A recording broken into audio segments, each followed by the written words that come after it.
but anyway, I got into a band and we participated in this program called Cool Schools. So you were able to go down to Melbourne. I lived in country Victoria. You're able to go down to Melbourne and record a CD as part of your schooling. So we did that, and then they had an awards night where we also went down to Melbourne to perform. And it was one of the theatres down there. I can't remember which theatre it was called. It was in St Kilda. And we got to play a song. So it was pretty cool for a 13-year-old. There was about 2,000 people in the audience. It's still the biggest crowd I've played to to this day. That's a huge crowd at that age. Yeah. But it was everything I wanted. This was, I was on my way. I was 13 and, this is happening where we're going to go somewhere. And I got on stage and we started playing and my guitar didn't work. So I was playing guitar and it just wouldn't work. So it sort of would cut in and out, and it just sounded terrible. It just sounded so bad when it would cut in, and then it would kind of cut out, and it's just like type of in and out. So I had to turn it off and just keep pretending to play. And so with this band, so like you were on the guitars, who were the other bandmates at the time? So we had another guitarist who sung, and then we had a bass player and a drummer. So it was pretty obvious. Yeah, well, if I hadn't had the other guitarist, that would have been worse because at least he could keep playing guitar. So there was a guitar playing. But it kind of gets worse because I was the lead guitarist. So I was annoyed because I couldn't play my solos or my riffs and whatnot. Mm-hmm. So that was annoying. I'm pretty, I was a pretty timid type of kid. I'm 13. This is pretty, I want to be up on stage, but I'm also quite nervous being up there. I was pretty quiet in school, tried to avoid attention where I could. And yeah, so it gets worse because they had this camera, this guy they had a cameraman who was in front of me who would zoom up on my guitar, and they were projecting my close-up guitar behind the stage so that all the audience could see it. Yeah. So there's this big image of my guitar, or big video of my guitar playing behind us, and I had to pretend I was playing the other guy's part because it would have looked it would look so dumb. And I think it did happen at first. It would have been me like playing all my lead guitar, and you wouldn't be able to hear it, so it just would look stupid. Oh. So. And that doesn't happen much. There's hardly any gigs where you'll have someone really close up on your guitar or anything like that. It just doesn't typically happen. Mm-hmm. So I was absolutely shattered. So I had to be there pretending to play guitar for this song. We didn't sound that good as well because the bass player, his strap came off. And so it was just the rhythm guitarist and the drummer playing at one stage. And... yeah, so I was devastated by this, and I think that's what still affects me a little bit is because I know how bad it can get when something goes wrong on stage. So I'm always paranoid about, a mic cutting out, mic losing battery, the projector, if you're doing a presentation, it's stopping to work, so the computer shits itself, something happens with the presentation. Yeah. The lights go out. I run through all these scenarios in my head beforehand, and you're just a mess by the time the actual performance, I suppose you call it, would start.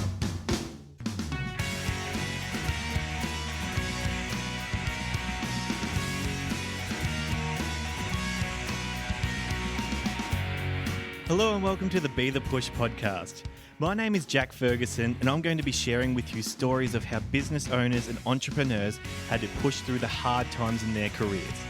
We're going to be discussing the lessons learned from these experiences while arming you with actionable advice so you can be the push when you need it most. Show notes can be found at bethepush.com/podcast and clicking on the relevant episode link. Let's get started. Hello, everybody.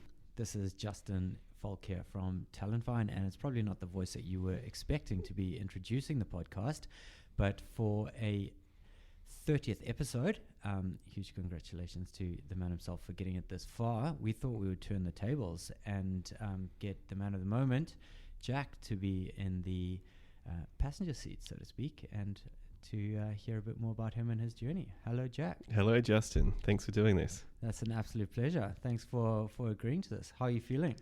I am a little bit nervous, actually. It's a bit. I'm sitting on the side of the table that the guest usually sits on, and it's.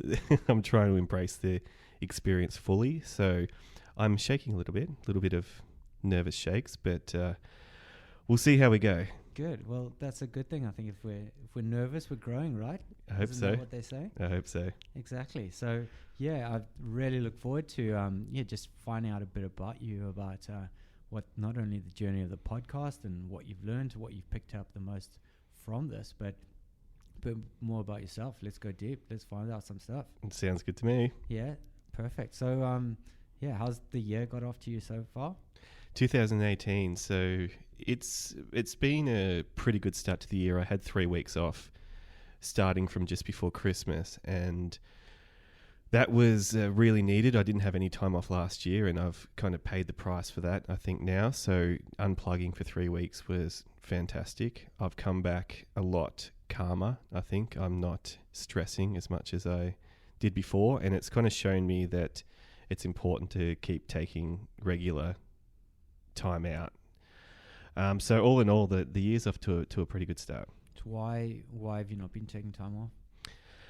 I think it's just that this high expectation or this pressure I put on myself that I've got to get stuff done. You know, you hear the whole in the community, you hear things like hustle and work hard, and I don't think that in hindsight, I don't think those type of messages are very healthy for me. I think I just overdo it a bit, and to be honest, I'm not.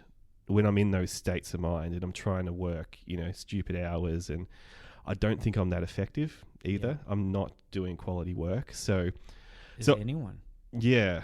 Well, I don't know. So, I think that I've put this pressure on myself, and I've always kind of been a sort of a type A personality, high achiever type person, and that didn't finish when school ended. That's still going on now. So I say to myself, well, what's the point of going on holiday? You got shit to do. Like, you got stuff to get done. There's always more. You're going to miss out on getting more done, or building a business, or meeting another few people, making some more connections.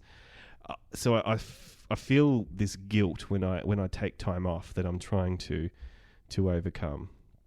Yeah. Okay. And do you think you're going to be able to learn to take that off? Because I certainly hope that everyone who's listening, I can imagine, has had at least a couple of days off, and I can only imagine they're feeling that little bit fresher. Although for some people, it's 2 weeks in, it might be a distant memory by now. But it's amazing, just that slight battery recharge, and you just come back firing, and you realize that and you feel that, and yet it's so easy to fall back into that trap. Totally agree, and I think you need that time for the dust. Well, I do. I need that time for the dust to settle a bit too, and I can see things a bit differently. But if I'm, looking back, if I'm on the hamster wheel all year, I can't really take the time to actually see things the way they are, and see some situations I probably need to get myself out of, or see some areas I probably need to push a bit harder, perhaps. Yeah. Mainly situations I need to get out of, or things I need to stop pursuing. But also being able to see a clearer path forward, and I'm going to make sure that every once a quarter I take about sort of 7 to 9 days off, at least, in a block where I turn off my phone and just go somewhere, turn off don't read my emails, and just go and experience something. So it's a great idea. Well, that's what me and my partner, we were up camping with zero phone signal. It was a forced digital detox. It was so great. Yeah. And like I said, that's where I was sat here, and so you see things from a 10,000 foot view and what you want to do more of, and that's where this idea came. And I just thought, time to turn the tables and let's get them on. So with that 10,000 foot view, I mean, what have you identified you need to do more or less of? I need to be in less situations where I am not valued. I think it'd be probably the best way to say it. Like, I'll have business relationships that I think in hindsight were pretty one-sided. Mm-hmm. I need to do more of actually understanding where I want to add value, and what my place in the market is, I suppose, as well. I got a marketing company, and I do some events called The Push in Brisbane, where I have entrepreneurs come and talk to sort of a entrepreneurial community, but also you get a lot of corporates along to those type of events. And I hadn't really nailed what it is. Yeah. And I hadn't really, even though I'm in marketing, I always tell my clients, you got to know who your customer is and where you sit in the market and what your offer is.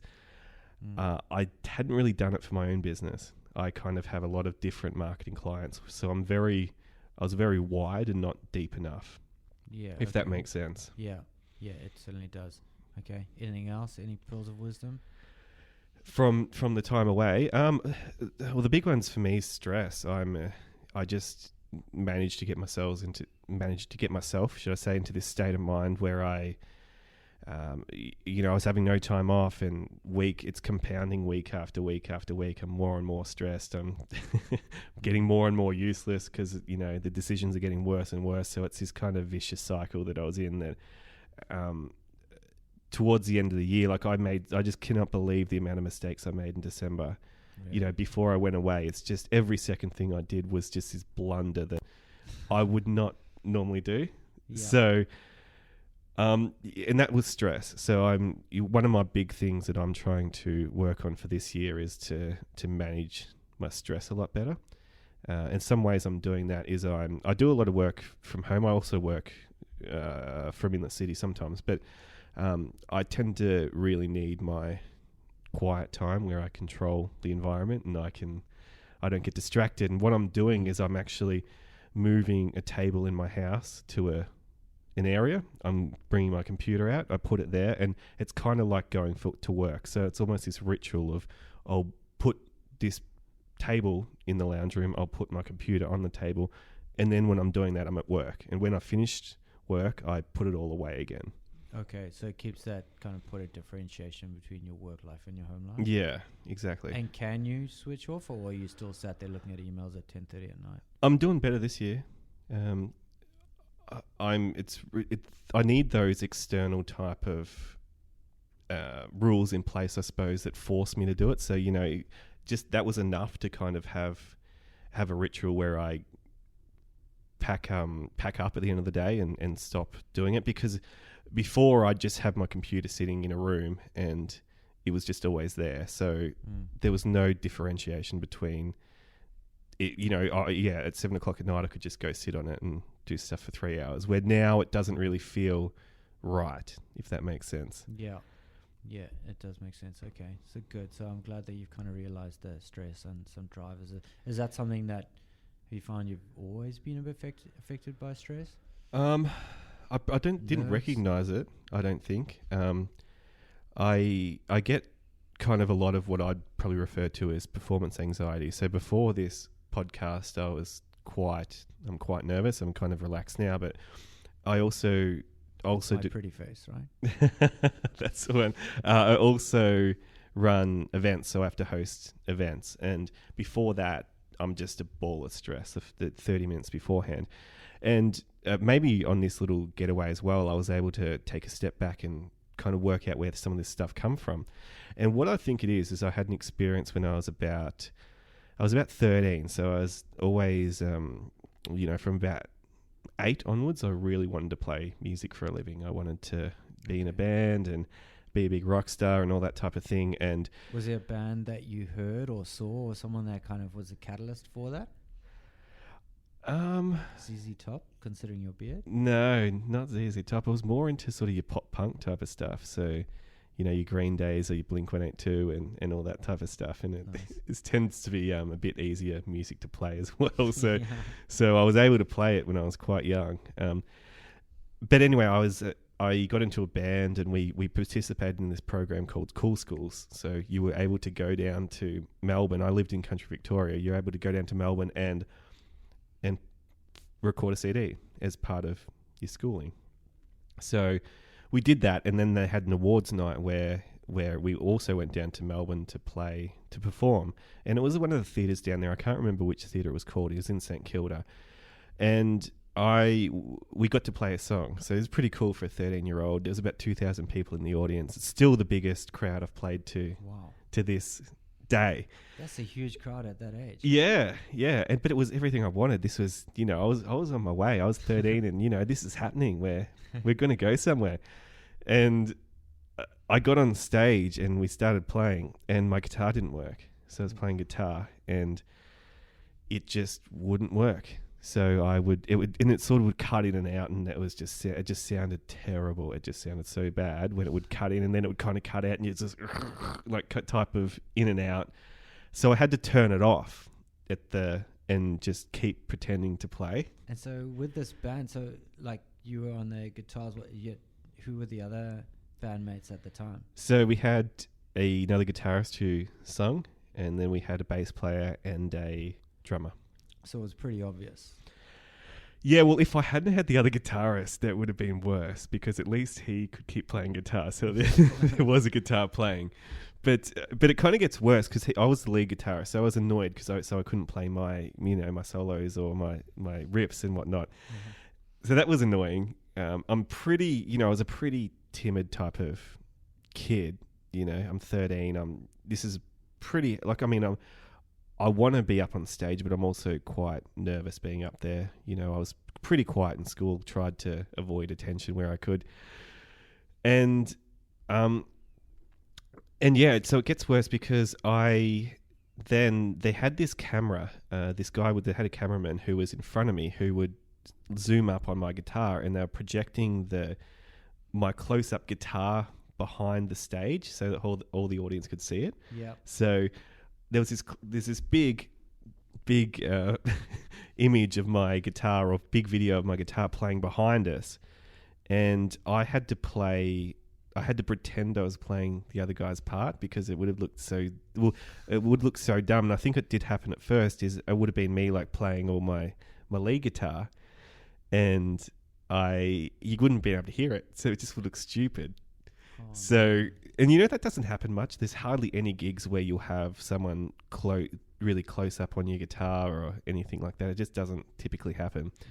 So I was absolutely shattered. So I had to be there pretending to play guitar for this song. We didn't sound that good as well because the bass player, his strap came off. And so it was just the rhythm guitarist and the drummer playing at one stage. And yeah, so I was devastated by this, and I think that's what still affects me a little bit, is because I know how bad it can get when something goes wrong on stage. So I'm always paranoid about, a mic cutting out, mic losing battery, the projector, if you're doing a presentation, it's stopping to work, so the computer shits itself, something happens with the presentation. Yeah. The lights go out.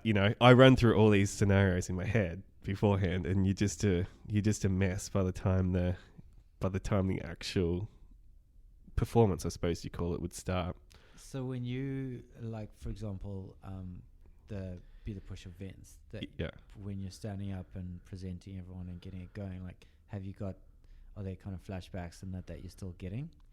Not when I'm presenting. It's more the beforehand that I have more trouble with. So the half an hour beforehand's not a whole lot of fun. And I don't get flashbacks of that experience specifically, but I'm definitely running through all the scenarios that could go wrong, which isn't healthy either, really. No. If I haven't got it sorted by that stage, I can probably fix one or two things, maybe a battery here or a battery there, but most of the stuff has to be ready to go by then. Yeah, by then it's out of your control. Yeah. Yeah. So have you, you're very aware, obviously, of these triggers and that, but I mean, are there any kind of tips and tricks that you've picked on that help to relax yourself and prepare yourself like 30 minutes out?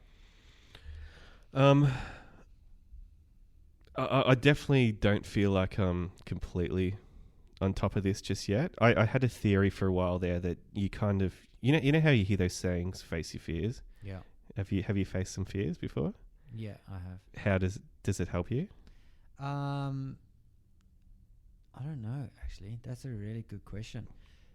Probably it doesn't in some way. So I used to be the same as you. Actually, I still am. Like, I can get up in front of, like, at a demo day, and I've done it a few times, and pitch in front of 300 investors, and I love it. Like, and I enjoy being up there. But if I'm at a roundtable event where there's 12 of us and they say, okay, everyone go around the table and say your name, where you're from, and what you do, I completely freeze, and I end up doing those. I'm just I run out of breath, which is crazy. Okay. You know, to something like that should be so easy to say my name and my company, but I'm aware. I'm very much aware of that. So, like when they say, okay, who wants to go first, I'll put my hand up, right, and say, yeah, get out of the way. Yeah, exactly. Get it out of the way. But yeah, I'm aware of it, so I know. You know, there's some little breathing exercises and stuff that I do beforehand. Okay. And it does help. And what do you like when you're in a one-on-one conversation or maybe a three-person conversation? You talked about sort of the big performance almost to the 300 people. Then you're talking about sort of a smallish group, but big enough to make you sweat a bit. Yeah. So 12. And then how do you go, you know, one-on-one or 1 to 3? Like if it's a group of 2 or 3, are you good there too? I think I'm okay if I know what I'm talking about. Right. Like if it's stuff that I'm not 100% sure of, like there's been, you know, the odd board meeting where I might not be 100% across my numbers and stuff like that, then I can really get a little bit nervous. But right. There's been a couple of situations where I've tried to kind of wing it, and I've ended up kind of, you know, being found out. And so I've just learned, don't even bother. Like, you know, just straight up just tell someone, I don't know. I'll get back to you, and I'll let you know. And yeah, I think just being more genuine in that way is more confident. But I think, you know, definitely that startup journey of where you have to fake it until you make it. And so there was a lot of time, you know, it as you know, you would have seen from the other founders, you hear 100 no's, and I think I did hear 100 no's, and you have to kind of, you know, pretend the platform and the product is a lot more than it actually is. Right. So I think I got a lot of, well, actually, I don't say I think, I know I got a lot of confidence from being able to do that. And that's held me in quite good stead. So, cool. Yeah, I think that between 5 and 15 is probably the number where I'm most uncomfortable with. Yeah, and I'd be the same. I can do the big group because I can almost disassociate then, I think, and sort of see it as a performance. Yeah. And then I'm fine one-on-one, you know, if I'm talking, not necessarily just in a business setting, but if it's just one-on-one, I'm fine, you know. But, you know, if it's a group of sort of 5 people or 10 people, that's when I really struggle to actually know what to do. Yeah. You know, so I'd be the same as you. That middle situation would probably cause me the most anxiety. And have you tried any things that you know, I don't know, whether it's from mantras that you might repeat, or, you know, breathing techniques or anything like that to put yourself more at ease? A little bit, but going back to the facing your fears type of thing, my theory was that, you know, you face your fears and you're going to conquer them, essentially. What I've found is that doesn't work. It doesn't work for me anyway. I've got kind of I've developed this fear of heights over time. I don't know why. And I keep on exposing myself to heights, and it just doesn't get any better. So I've been, you know, I'll go on all the roller coasters and whatnot at the theme parks.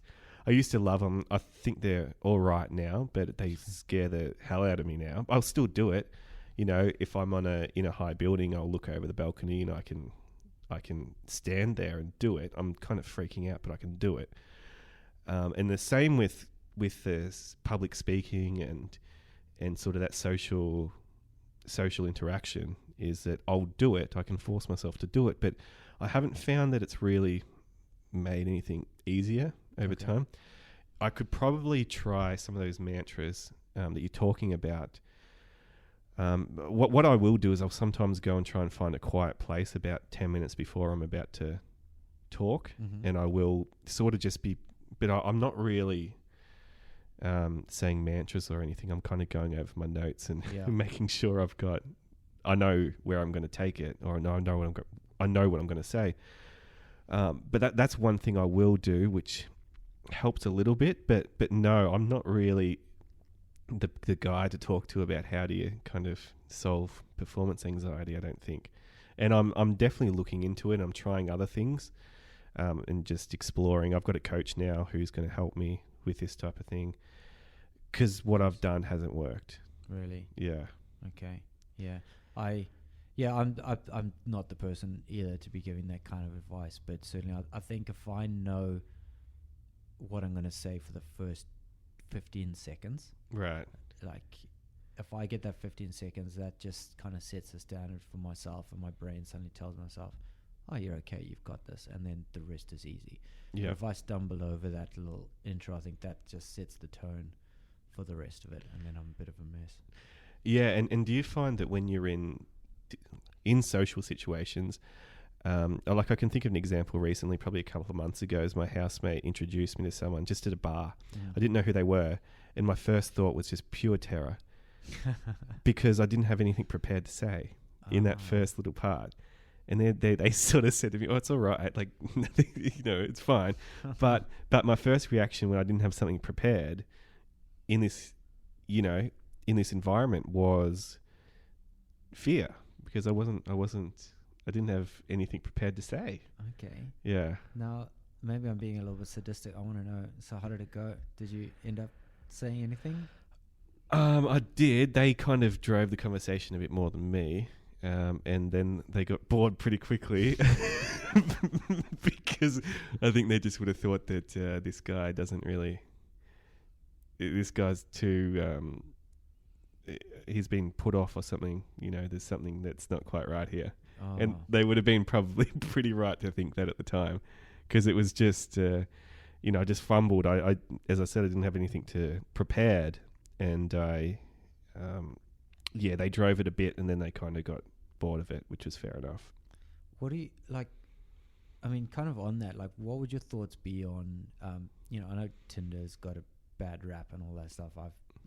My partner and I, that's how we met on Tinder, so it's not just used for a kind of a hookup, but almost using a service like that. I mean, you talk about facing your fears. Yeah. I mean, just using that, like, with the objective of going on, with the best intentions, like a couple of dates a week, just purely because it's putting yourself in that awkward position where you're going to be having that one-on-one talk with strangers. My view on that probably would be that you're kind of avoiding the real fear a little bit, I suppose. In what way? Well, because on those dating apps, you've been semi-accepted by someone. They've said that they're interested in talking to you further. Whereas in a lot of social situations, in a lot of business situations, I run into trouble when they haven't accepted or they haven't indicated they want to talk to me further. So that could be a cold call, cold email, that type of thing, where it's not mutually agreed upon that there's some level of interest there. Yeah, okay. Well, maybe you could use photos that are 5 years old on Tinder, so that when you meet them, all of a sudden they're not what they were prepared for. Right, but they'd still have said it's okay to come and talk to me. But they're going to pick their partner on their conversational skills as well, and they have no idea of it yet by that stage. That's true, but there's sort of a social pressure that if you're going to meet up with someone, that you have to at least be nice to them. Yeah. There's not that same pressure if you're cold calling someone, or you're cold emailing someone, or you're talking to someone at an event, or you're meeting someone elsewhere. In my opinion, well, we made an app on this subject. I don't know if we talked about in your interview, actually, that when the roles were reversed last time, where when I was younger, I made like a dating app where it wasn't a dating app in the sense that you connected with people, but it was just lines, like a first line, witty type of line you could say when you went to a bar or to the beach or something. And that kind of, the idea for that was that it just took it from a creative process to a mechanical one. So you just say this line, and that's your start. You don't have to think about what to say. Yeah, okay. That's quite smart. But how old were you when you did that? Early 20s. Wow. 21, 22, I think. But yeah, that was kind of on the point before is that's that preparation I almost need when I'm socializing. Like, even if I'm at an event and I'm looking to go talk to someone, I kind of usually, which I don't think is a great thing, but I will script my first sentence. Yeah. I don't think typically. there's anything wrong with that. Yeah. I think a lot of people do that. Right. Okay. Like, yeah, I will if I've gone, like, for example, like I had a meeting with one of the accounting firms that I mentioned earlier to you today, and when I was waiting in the reception area, I had a look around and I saw that they had famous people's names on the meeting rooms Okay. in there. So that was my first kind of breaking the ice. As soon as the client came through and I met her there, and I was it can sometimes be that awkward stage of walking to the meeting before you kind of start. And so I was asking her, what's the kind of idea behind all the names on the meeting rooms and how did that come about? And she straight away started talking how it all went to a poll, and that they decided on those names, and another one there, and one of the officers decided on beach names, and straight away the conversation just flowed. So that was prepared, and maybe that's a little bit kind of fake, but it seemed to work quite well. Right. Okay. Well, yeah, I suppose you're right in that situation. That sounds like the right thing to do. I just don't like the idea of having to rely on a script, I suppose. Yeah. I like the idea of trying to be confident with your own sort of personality and having an interesting life enough that you've got something to talk about anyway. Yeah. Is my thinking. But yeah, fair enough. Good. Well, I guess on that note, and talking about interesting conversations and lives, I mean, yeah, firstly, huge congratulations and well done. 30 episodes is pretty cool. So thanks, man. Appreciate it. Take the time and give yourself some good positive self-talk, and because that's great. That's really good, and we need to remember to celebrate those little wins. Yep. And I'm not good at celebrating the wins either. Okay. Now's a good time to start. Yeah. And so can you tell me a little bit about your 2017 as well? Like, I mean, you would have had some pretty cool guests as well coming through, and yeah, not just about the podcast. Yeah. How was your year? The year as a whole, I think I got a fair few wake-up calls. Especially, looking back now, I can kind of see that the root of a lot of my problems are that inability to handle stress. And it's kind of amazing what effect that can have on you. It starts to things in your body start to not working so well. You got, like I was getting sick a lot. I was getting, I'd got this problem with my eye, and then I had a problem with my ear, and it's just, all this stuff is happening. And then my sleep was sort of getting worse and worse throughout the year. So, I would say that was, and that's the other thing is the coach I was talking to you about before that I've got is she was saying that I tend to jump to the negative straight away. So you asked me how my year was, like, here's all the things that went wrong, to start off with. So I've got to try and be less. I want to be more positive, and I try to always, when I meet someone new, I try and bond over negativity. That's my go-to. Okay. It seems safer or something to me, so I want to, I suppose, put out a bit more positivity. And I want to meet someone, and I don't want to just jump to negativity straight away, because that's where I'm sort of comfortable. I want to start. I want to be good to be around. I want to, and I don't want to sort of be the sad sack, which I can be at times, unfortunately. I never picked up on that, if that counts for anything. Right. That's interesting to know that you bond on negative things. Yeah. I think that's just sort of I kind of grew up in a pretty intense environment, I suppose you might say. And, there was a lot of things went pretty wrong growing up, and I would, there was just so much negativity around me all the time. So that was just my go-to. And that's where last year I sort of came across this concept called enmeshment. I'm not sure if you've heard of Enmeshment. Yeah. No, So basically, there's a really good book. Speaking of kind of those dating apps and stuff, actually, a guy called Neil Strauss who's written some dating books, but this one's called The Game. Yeah. But this one's called The Truth, an Uncomfortable Book About Relationships. So it's not necessarily just romantic relationships, but the way you relate to other people. And it talks about in that how there's kind of three ways that you can get brought up. The first one is what they call sort of functional bonding. So the caregivers will give the child that they'll meet like all their needs, and there'll be healthy boundaries, healthy limits that they'll put on the relationship. You know, in the real world, no one probably has the perfect upbringing where all needs are met. Yeah. But you have this other type of common upbringing, like it's sort of more neglect, where caregivers are sort of more focused on other things, and you can kind of feel unimportant, and you know they're off doing what they're doing, and those type of people tend to get they're prone to get depressed. They're usually quite indecisive if they've grown up in that type of a setting. Sure. And then you have the third group of people, which is the one that I fit into, I believe, and that's when you become what's called enmeshed. So if caregivers, it's when they use or they try and have their emotional needs met through their children. Yeah. So they don't take responsibility for their own needs. They have them met through the children, and people like that can get kind of become needless. You kind of see your own needs as not worth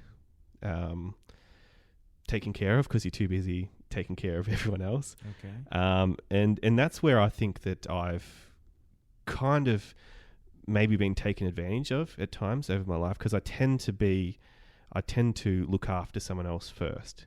And I kind of come to the realization last year that I can't help people anyway if I'm not taking care of my own shit first, if you know what I mean. I always pour from an empty cup. Yeah, and I felt this guilt when I'm, you know, when I go to ask for money in business, like you know, it's part of business, but I feel this guilt every time I do it, and you know, trying to get over stuff like that, and I was a bit susceptible to the potential client that would want 6 meetings that have no agenda, and they're just kind of catching up with you, and they've got no real intention, I don't think, to work with you, but you just think something might happen and you just keep meeting up. And you know, in those situations, what I think is the right thing to do now is just to charge for them. You know, it gets to a stage where, okay, we can meet again, but I'm going to charge you for my time now. Totally. You know, and you know, I would put that off and delay that, and that is something I'm looking to change this year as well. So definitely, like, I wasn't valuing myself and my time last year. And that's, you know, I didn't have any boundaries. Work was just all the time. There was no cutoff time. And I'm a really big believer now in actually having, you know, your work day's ended. You know, it's time to stop. What else did I do? I think there was a lot of, I would tend to try and save myself rich a little bit. I don't know if you've heard of that saying before. I've only come across it recently, but basically, you know, if you've got, say you got $5,000 to spend, and you, instead of actually investing it in places, you'll just save it. Yeah. So, you know, instead of spending $5,000 to try and, you know, I'm using money here, but it applies to anything. So instead of spending $5,000 to try and make $25,000, I'll just save the $5,000. Yeah. Okay. Does that make sense? Yeah, it does. But like, how much of that comes from running a small business, and you know, sometimes you almost got to squirrel some away because you never know when a pretty bad month might come along. Or I think it's okay to squirrel some away. I just don't think it should be all of it. No. Yeah. you got to invest in stuff. You've got to put it all on Ripple. Yeah. Well, in that situation now, I suppose I look at it like I'd prefer to go, okay, I'm going to invest in this. You know, and by invest, I mean just spend it on something that you think you can get a return on in some way. It doesn't have to be financial. 2,000 here, 2,000 here, 1,000 here. If 2 of those don't work out, that's fine. But if I get a $10,000 return on one of the $2,000, I'm still ahead. Yeah. If that makes sense. So based on like how you're feeling at the start of the year and those kind of insights, would you see spending $2,000 on a nice week-long holiday, is that an investment? Yes, I think so. Because if you come back and you perform better than you would have without it, I think that I do. I think that's a perfect example of where, I am going to start doing stuff like that, investing in that. You know, you put the $2,000 there, and instead of slowly over the year, you're starting to get less and less productive and less effective, you're recharging again. So you kind of go back up to seeing things clearly and reflecting, and I think that's a great example. Yeah, good. Yeah, I did. I splashed out, and so did my housemate who listens to this as well. Oh, Justin. cool. Yeah. We bought some longboards as well. Oh, right. So we go now in the evenings after work and just act like we're 17 and try and tear up the streets as long as the hill isn't too steep, obviously. Right. And that I found has been a $250 amazing investment. Right. Like, I've got so much fun, and it's that complete kind of separation of, work's finished. Mm-hmm. Now I have some kind of fun, and it's something that I can just do after work. I totally want to do more stuff, and I certainly encourage you to find little things like that. Yeah. So you do see that as an investment. That's interesting. Yeah, big time. Yeah, Okay. and it's stupid because, that's not an awful lot of money, but I kind of wanted to do it for ages. Yeah. A friend of mine took me about a year ago, and I was like, oh, I should get a board, and then I finally saw one and bought it, and it's the best thing I've done in ages. Yeah, and I even had an example like that today where I was, I need some better pillows. It's just something that I've been putting off over time because my sleep's getting worse and worse and blah, blah, blah. But, today I went and picked it out. I'm going to go get it tomorrow, $150 pillow, whatever. And I was, my first reaction, you don't need it. But no, I do. And it's worth, spend a third of your life on it. Yeah, exactly. So, things like that. I'm just going to do more of, play a bit more offense, I suppose. Yeah, good. Rather than if I'm teetering on the edge of should I or shouldn't I think I'm going to go yes this year, hopefully. Right. We're going to check in and keep you accountable. And sounds good. And see what you're doing. Cool. But the year as far as the podcast goes, I think I've learned a lot from it. It's interesting. So hang on. Yeah. Before we talk about the podcast, and talk about, you said you always start with a negative. Yeah. Outside of the podcast, tell me some good stuff that's happened in your year. Some good stuff that happened in my year. And I say this because this is what I now write down every single morning: 3 things I'm grateful for. Right. And day 3, it's hard because are there 7 things? Are there 8 things? Yeah. But as soon as you start doing it every day, it's amazing. You can suddenly there's 50 things. Yeah. Okay. I think that I got. It's kind of a weird thing to say, but I think I got a bit of my personality back almost. Like I kind of grew more into being. So I've kind of suppressed a lot of things over time, I feel, and one of them was. I used to be kind of a little bit of the class clown in school. I know I said I was quiet before, but I also, if I did say something, I was always trying to crack a joke or whatnot. And that kind of left me a little bit over the last probably few years, get serious about, building a business and doing this. And I'm so damn serious all the time. So I think one thing is I probably saw the value in bringing out that personality more and trying to, use that to entertain and to just feel like you're expressing, I suppose, more of your authentic self, really. Nice. And I've kind of, with the events that I do and with the podcast, I've kind of come to the realization last year, I think that I feel like I am in entertainment first and foremost. Yep. Bizarrely enough. Podcasts. Yeah. Totally. So I don't think of them as, it is a business tool. I hope people get things out of it that can help their business, but I think they got to be entertained first, and I've got to be enjoying it first before any of that will happen. It'll be infectious. Yeah. Yeah, good. Okay. That's positive. That's Yeah. really good to hear. Nice. Yeah. But I want to tell me about the podcast. Amazing. Yeah, so some of the things I probably didn't expect from it is, and it kind of makes sense, but I don't know why I thought about it, is the effect it has on your speech. So when I go back to edit podcasts, you hear yourself, you hear so much of yourself talking over the year, and I don't think normally you don't really audit your speech. You just go in somewhere, you talk. You might hear a thing here or there if you get recorded at presenting somewhere or whatnot, but it's not really a common thing typically that you'll hear yourself talk. No. once a fortnight or whatever it is. So I think I've dropped a lot of my, well, I hope I'll go back and listen to this episode, but I hope I've dropped a lot of my ums and ahs and whatnot from the speech. I feel like I've learned a bit more about how to time how I talk. Yep. So pauses, whatnot, for theatrical effect, I suppose. Mm-hmm. So that was unexpected.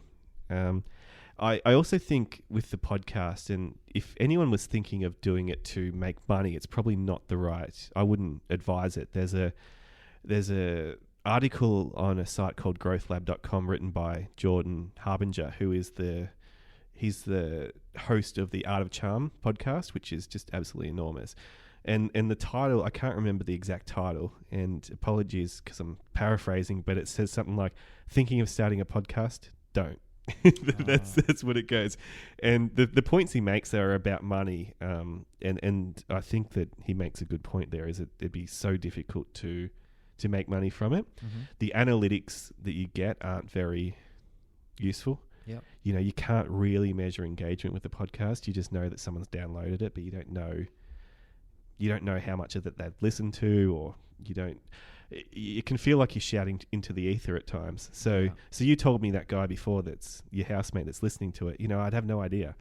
And then you sometimes hear from people, oh, really like the last episode or whatever, if I'm seeing them at an event or something, or if I get an email, and I just think, oh, okay, so people are, listening to it and enjoying it, but you don't get that feedback that much. It's sort of, as I said, you kind of feel like you're shouting into the ether at times.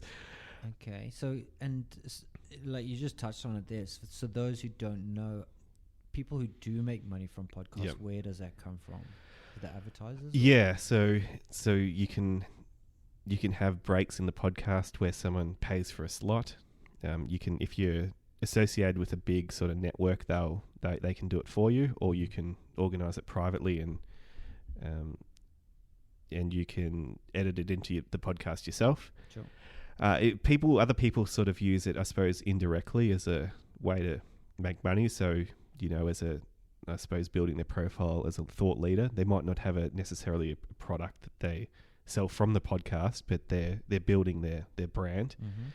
And the last one that I can think of off the top of my head is when people actually have something on the podcast that they're selling. Okay. So you listen to the episode, and then at the end or in the middle, they actually try and sell you something of their own. Yeah. So we're going to talk about this amazing pillow that's sat on the table in front of us here. Then no, I'm joking. That's not the one you would. No. Okay. No, that's good to know. Actually, I wasn't actually quite sure where the money comes from, but yeah, I think positioning yourself as a thought leader is a great way to kind of do it, and especially in the kind of Brisbane space as well. And because the contacts that you would have made through, you must have made some pretty good contacts through the podcast as well. You've had some big guns on you. Yeah, well, it's amazing, I think, for a first touch point as well. Like if you're meeting someone for the first time, well, right now I've got my headphones on, you've got your headphones on. It's kind of one of the rare times that you actually get someone's full attention for an hour or for an hour and a half or for however long it goes for. And that's what I've kind of realized, is how rare that can be. So not only is it, people, you're actually offering something to someone to come and, it's not just like meet me for coffee. It's meet me and I'll introduce you to my audience. Yeah. But you also, it's a quality hour, I think, because there's no distractions, there's no phones going off, or you just have someone's attention and they have yours for an entire hour. And I think that's really rare. Very rare. So yeah, so that was interesting. And also the point on so I've had like Glenn Richards and Steve Baxter from Shark Tank have both been on it. Yeah, it's a way to sort of meet those people, I suppose. Whereas if I said, come and meet me for a coffee, they might or they might not. But, at least you're offering something. Exactly. And you're offering something of a lot of value at the same time. And I know it's a bit unrelated, but when we were talking a little bit earlier and saying, how people get nervous when they're doing cold calls and stuff like that as well, I think if you kind of reframing it in your mind of, and this was something that was when I first got into sales, and one of my managers taught me this was, do you believe in your product, right? Do you believe in what you do? And like, if you look at your clients, do you actually give value to them? And I was like, yeah, actually, yeah, their lives are better off now that they're using it. So, when you start thinking, well, all right, I'm going to give this person a cold call, and I'm calling them because I'm going to actually make their life a little bit better. As soon as you start thinking that, instead of that, like, oh, I'm really sorry to call you. I hope I'm not disturbing you. If it's all right with you, I'd love to tell you a little bit about what I'm doing. That changes things a bit. Yeah, just that reframing. And that was totally unrelated. Sorry. Now that I'm on this side of the fence. No, it makes sense. I don't know if I'm allowed to jump around like that. No, it makes sense. It's I suppose it's the difference between me just asking them, just to catch up for me for coffee, and I don't really think I can add value there, but I do think I can with, this is evergreen content. Typically, it's, we talk about stories of tough times I've been through, so that's never out of date, really. Yeah. That's always, it still happened. It's still a story of what happened. That's not going to change. So yeah, I think that's a good point. Like, yeah, I do believe in it, and that's why I'm happy to ask, CEOs, managing directors, founders. I don't have a problem asking them to come and talk. And I haven't had many people say no, actually. Yeah, it's brilliant. That's good. Well, yeah, I think it's great. And, when you listen to some of the podcasts as well, I don't know what it is about having these kind of earphones on, but you let yourself be a little bit more vulnerable and open, even when you don't know who's going to be listening to it, as opposed to if I was meeting someone for coffee where, I don't know if the Glenn Richards and the, Demetrios and the Steve and those type guys, how many times you might have met them before, but, I'm pretty sure if I was sat down with Steve having coffee, I wouldn't be open and talking about, what I need to improve and how I'm, the value that I put on different aspects of my life. So it somehow works. Yeah. And I think that is almost the headphones thing, right? Like you just kind of plugged in. Yeah. And the rest of the world stops mattering for a while. I was, it reminds me of a time when I was on a reality show, and that's a similar approach they have, is they completely cut you off from the world. And it's just amazing the connections you can make and the relationships you can build in such a short space of time. And that's the only other time I can kind of think of where you've just got that focus of this is all there is. Yeah. So hang on, you were on a reality show? Yeah. Oh, yeah, it was. Tell us a bit about this. So I probably would be, I've got the big beard happening at the moment, so I probably would be perfect for it now as well. Farmer Wants a Wife? No, Beauty and the Geek. Oh, were you really? Brilliant. Yeah, so that's actually the events I run in Brisbane, the push. That's where I met the guy I run them with. We met on the show. So yeah, this all wouldn't have happened without that show. Wow, what year was that? It was about 5 years ago now. Yeah. So 2012. Yeah. 2012, I think. 2012. Yeah, but the point is, I didn't just name drop it just to go, hey, look at me. But I do. It was actually an amazing experience to completely cut the rest of the world out. No internet, no phone, just people. For how long? The whole process from start to finish was a couple of months of filming, which you're just taking care of the whole time. You don't have to make decisions, really. You don't know what's happening from minute to minute. And yeah, but the thing about it is I saw the value in just cutting off the rest of the world. And that's why I'm so disappointed with last year as well, is because I know the value and I just ignored it. Wow. And that's something that you would have picked up on before we had this instant dopamine hit of Instagram notifications and all these other kind of things that come along with the smartphones. That would have been pretty early days back then as well. But let's give the people what they want to hear. I want to hear more about this, this show. So were you partnered with one person throughout? So you get a partner towards the start of the filming process, and that's sort of, you're on a team for the duration of the show. The beauty. And what, like, any results at the end of it? Someone wins it. It wasn't us. Okay, yeah. we got voted out, and then we got voted back in, and then we got voted back out again, or eliminated. So we were the only people to get eliminated twice in our season. That's because everyone saw you as a big threat, was it? Or was it self-elimination? No. It was people nominate you to go to what's called the elimination room, and you're up against someone else who's been nominated as a team.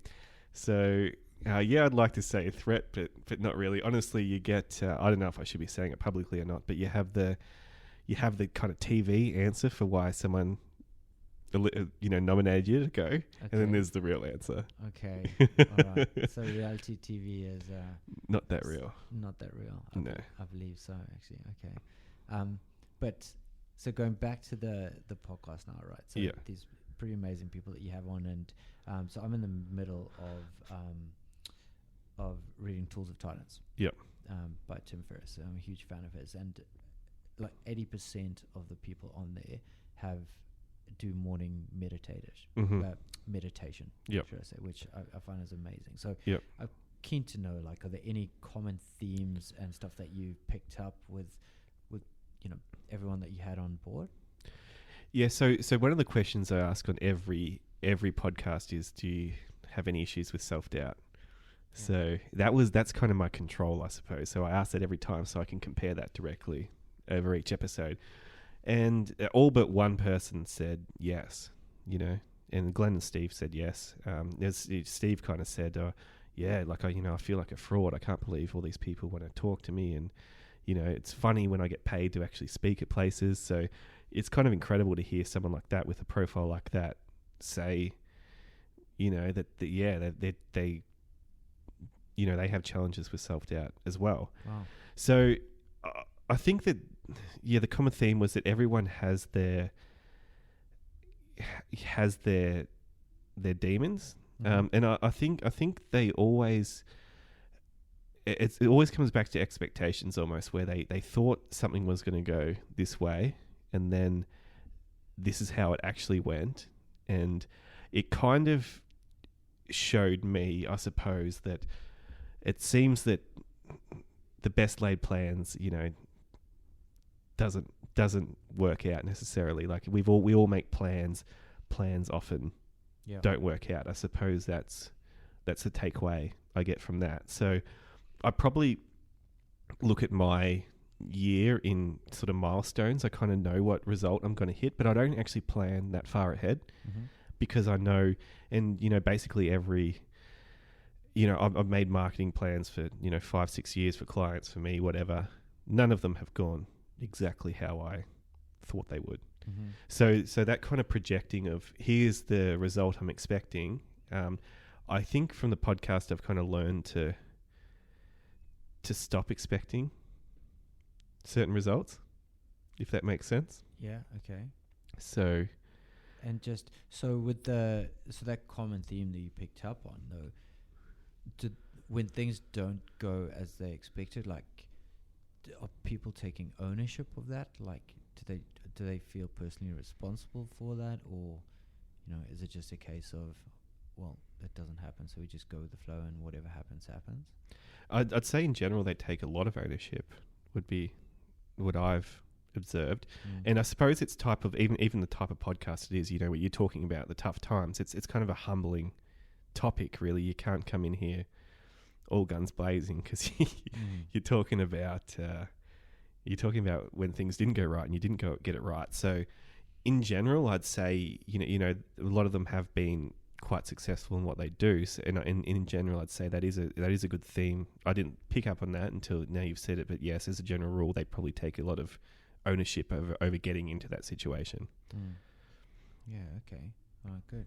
And any other pearls of wisdom that you picked up, or actually, who in your eyes, like, who was the most interesting person that you had on? Who did you learn from? I think one of them, Glenn Richards, was probably the most surprising, just how humble he was and how open he was to speak about, he spoke about someone who tried to get him booted out of his own company, talked about that at length. I think even named the guy from memory. Yeah. And just having that conversation with someone with that type of a profile, I think was really was pretty cool to be able to see that, you know, you can get there and you can still be just a guy who's just up for a chat. Yeah. That one comes to mind a lot. I had a chat with a guy called Matt Kelly who runs a digital agency in Brisbane, and I remember a lot about that chat as well, because I, in a lot of ways he felt like just a more successful version of me. We had this weird, you know, everything he said was, I think like that. So that one stands out to me. And he had, in a similar way that I did, he had these just strange, or one strange story in particular or an experience that he could recall when he was really young that still kind of cripples him. Wow. So that was, and you know, and I had that too. And he said, I've never talked about this before, but I'm going to tell you. And it was only, you know, it was that he bought a pizza from the pizza place, and then he went out to get into his dad's car, and he got into someone else's car accidentally or whatever. Like, it just seems, you know, it's kind of almost not worth mentioning, but it's still something that sticks with him to this day. And I have experiences like that as well, that I can just look back on. They're just a bit cringy, and I just struggle to get past them for some reason. Just nothing. You know, the guitar one that I said before was probably the most extreme, but I got other ones that you just think about stuff and you're like, oh God, that was so dumb. Well, and I have one as well from like when I was quite young as well. It was completely traumatic, and I remember it took me ages to kind of get over it, and I couldn't look at this guy in the eye for like years afterwards. But a family friend phoned to speak to my mum, and I was like, "Oh, Dad, it's you. I know it's you." And he was like, "No, it's not your dad. Like, it's Paul." And I was like, "No, Dad, it's you. Stop playing around." And he eventually like had to get a bit angry, like, "Justin, this is not your dad. Like, I'm not playing on the phone. I need to actually speak to your mom about something." And yeah, I was so embarrassed when suddenly the penny dropped and I realized that it wasn't my dad, and there I was kind of chirping back to this guy, you know, when I was 6 years old and growing up in a very kind of strict upbringing in colonial Zimbabwe, and so how long did that stick with you for? It was a good couple of years that I felt very awkward around this guy so yeah, it did. I mean, I certainly wouldn't say that it kind of affects me in my kind of day-to-day now, but when you were talking about that, I had very strong feelings about this, like you know, almost felt quite nervous, so it suddenly kind of brought up. I hadn't thought about it for a while, so sorry about that. It's good. It's all about clearing blocks, isn't it? Yeah. Have you heard much about that or read into any of that kind of clearing blocks, like, because it sounds like that your guitar situation is something that, you know, you should delve into a bit more and see if there's any way to. Yeah, I'm trying to do more of that. I don't really get flashbacks to that. That was kind of more when I went looking for explanations as to why I get so worked up before I'm about to perform or present or whatever you want to call it. But yeah, I've learned about, sort of in the last year, I've learned about this concept called trauma blocking, where you do tend to just block all this stuff out. Yeah. And how unhealthy it is. And I went to, there's actually, if anyone wanted to try it, you go to a site called traumatest.com. Mm-hmm. And trauma sounds like, the first time I thought about trauma, it sounds too extreme. Like, oh no, that's what people get when they go to war and this and that. But it just sort of means that something that happened to you that kind of left an emotional scar. And you know, we've all probably got it to some extent, but I went onto this website and I tested myself for it, and I come back all red. Wow. So I'm like, okay, I got to go explore some stuff and work out what's going on here. Yeah. So if that's what you're sort of referring to, then yeah, I've probably come across that in the last year or so, and I've got to kind of go back in time and actually deal with experiences that not necessarily something that I consider that traumatic, but excuse me, but obviously they're affecting me. So okay, traumatest.com, was it? Yeah, I'll have to check it out. Yeah, and if I got that wrong, I'll fix it up in the show notes. I think it's traumatest.com. Okay, cool. That's pretty interesting. All right, so Glenn learned quite a bit from, and are there any kind of big whales that you have your eyes set on that you'd love to get on the show for this year? For this year, look, I don't want to jinx myself, but yeah, I'm probably hoping to get some other couple of sharks on the podcast this year. Yeah. Janine and Naomi would be great. Yeah. If I'm going to, could go for some really big, you mentioned Tim Ferriss before, he'd be probably my ideal guest. And I think it would be cool if I could get people on who I knew and have been following for a long time, because I think it's sort of your research is done. Like and this is one of the challenges with the podcast, is before I do a discussion with someone or a recording, you have to go and kind of learn about them a bit and really work out what they do and that to do a good job.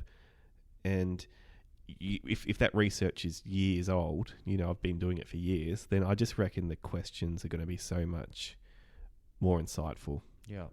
You compare 10 hours of, not even 10 hours, I probably put in about 5 hours of research compared to years. Yeah, how can you compare? Wow.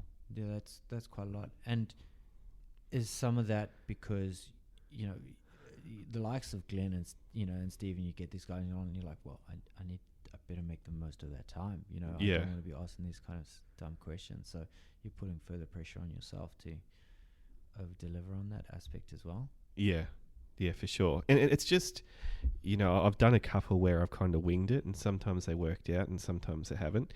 But I've learned to, like, if you're going to host a podcast, it's sort of, if you're not adding any value, if you're not kind of sharing your own stories and relating it back to something that happened to you here and there, it is someone else's story. But if I'm not adding me into the equation somehow, it may as well be a robot just asking questions, really. Yeah, exactly. So yeah, I think that where are we going? Sorry, where were we?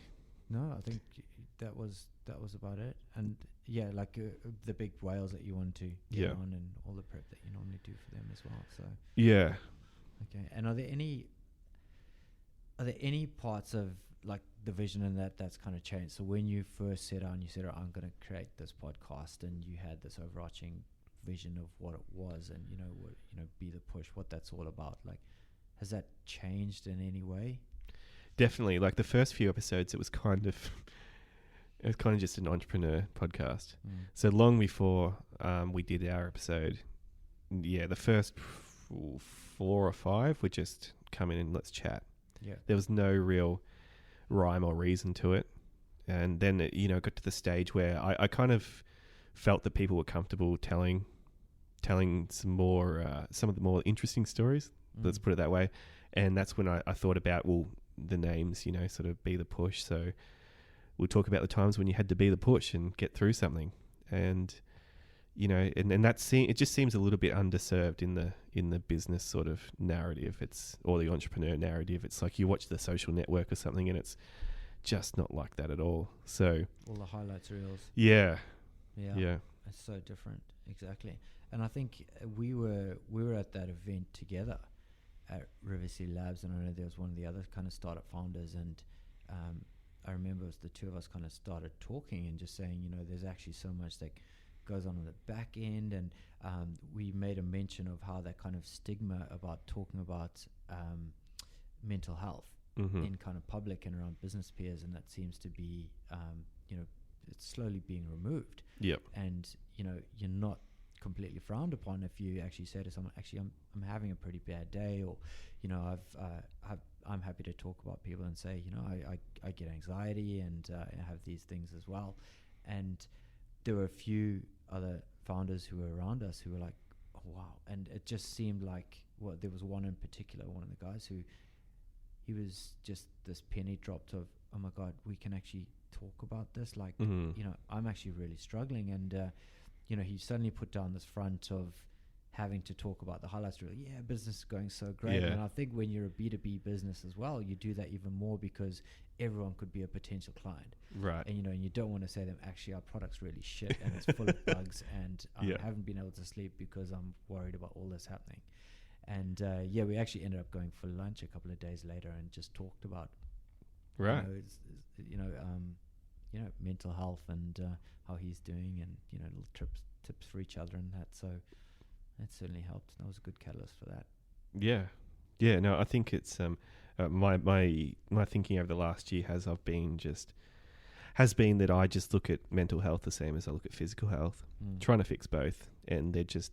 I'm trying to optimize both, whatever you want to say, but there's no one's not more important than the other. Sure. Is sort of my attitude now. Yeah. No, very good. Exactly. And they're totally interlinked as well. My mental health, there's a direct correlation in terms of how much exercise I'm doing. Right. How good I'm taking care of my body to how good I feel from nutrition. Mm-hmm. I sleep better when I'm exercising. I wake up fresher. I perform better. Then my business is doing better. So then I'm more cheerful. So yeah, it's a perfect circle. Yeah, the snowball effect. Yeah, exactly. Yeah. So any big goals in for the year? What's on the radar? I want to keep doing this and keep. I think I want to keep on asking better questions and having more insightful conversations on the podcast. It's, it is an enormous amount of effort. You put in probably, you can put in up to probably 20 hours per episode. Wow. Just getting, researching it properly. Then I've got to get all the stuff to the place where I'm meeting someone, because I want to do them all in person. I think it's just a bit better. I'm going to be able to do a better job. And then there's all the post-production stuff as well that just takes longer than what I ever anticipated. Yeah. So if I'm going to do all this, I've got to, the conversation's kind of got to be worth it. Mm-hmm. So I'm aiming, I suppose, to keep it, I want to release it consistently this year. I didn't do that well enough last year. So is that monthly, or what are you aiming for? Fortnightly.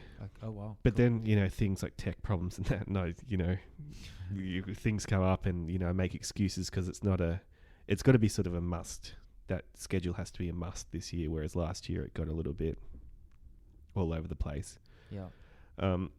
So I want to be better at doing that. I really enjoy it. I really enjoy asking questions and trying to ask questions or make people go to places that they haven't been before. Not necessarily dark, but just different. Yeah.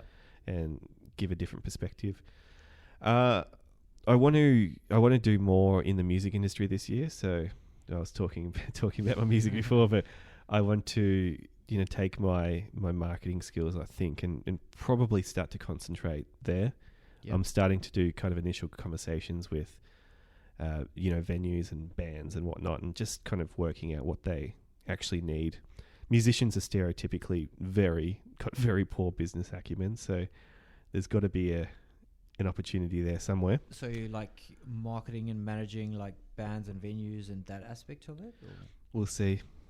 It's just initial conversations at the moment. I think because I've done the events and that, I kind of know how to sell out an event now. Mm-hmm. So if there is venues around that aren't selling out their events, then that's a problem for them. So that's one place I'm looking. I'm also looking at, helping musicians get their music out there and distributed, because that's really tough for a musician. Is they can be amazing, and there's so many that just don't know how to get the word out.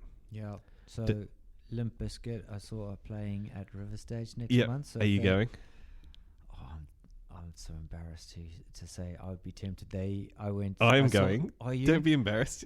I saw them at Brixton Academy in about 2003, right. and it was amazing. It was so good. So you're gonna go? I'm gonna go. Yeah. All right. I might have to do it. See you there. Okay, yeah. That sounds good.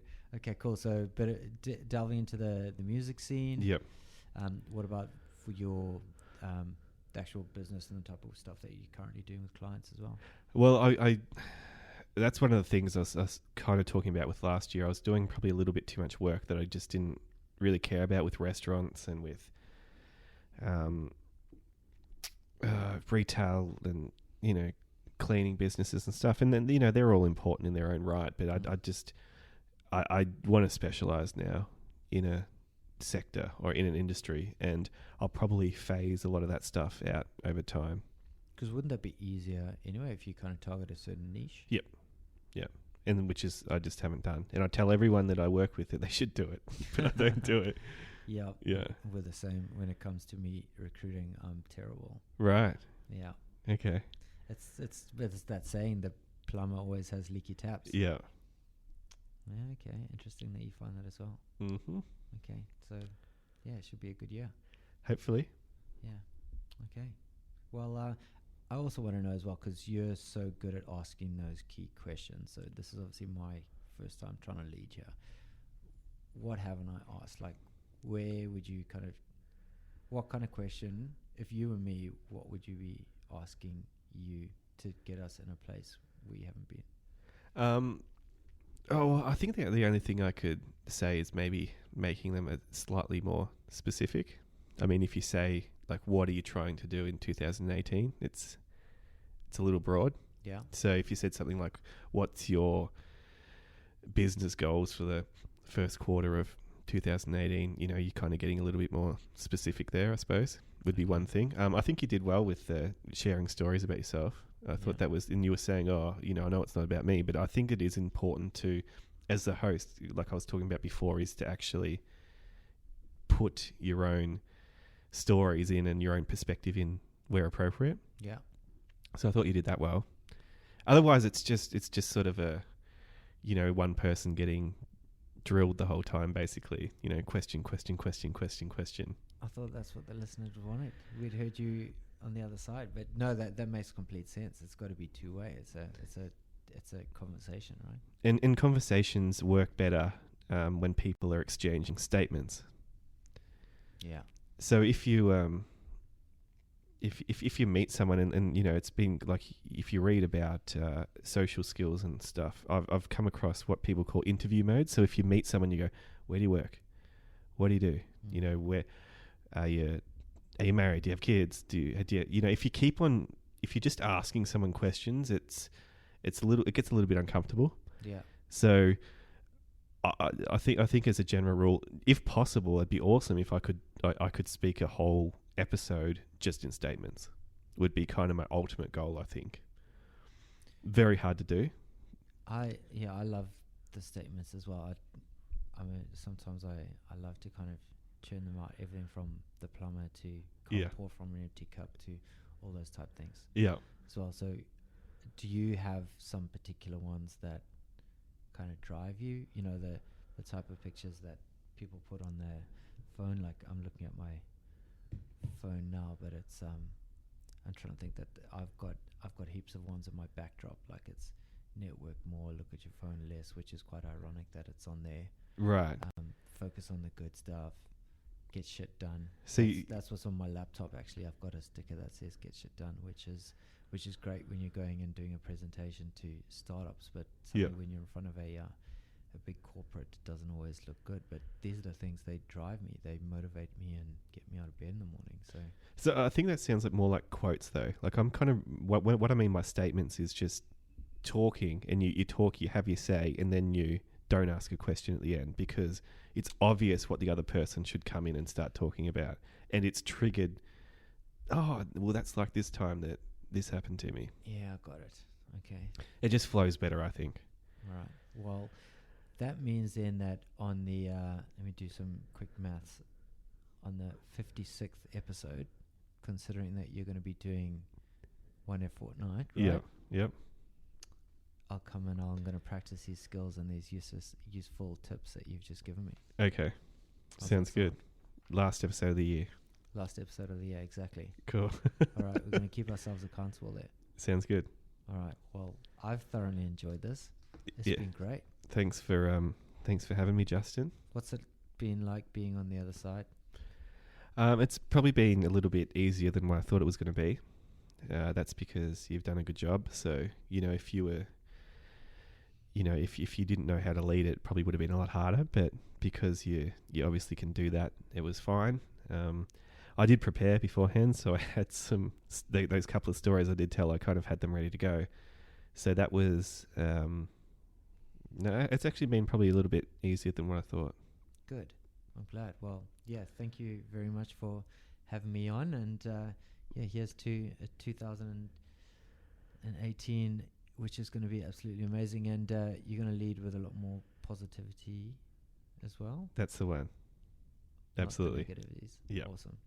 Jack, awesome. Thanks very much, mate. Thanks, Justin. Bye.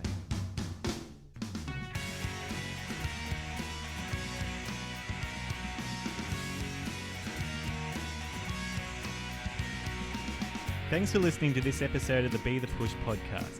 Show notes can be found at bethepush.com/podcast and clicking on the relevant episode link. I appreciate your company and look forward to talking to you again soon.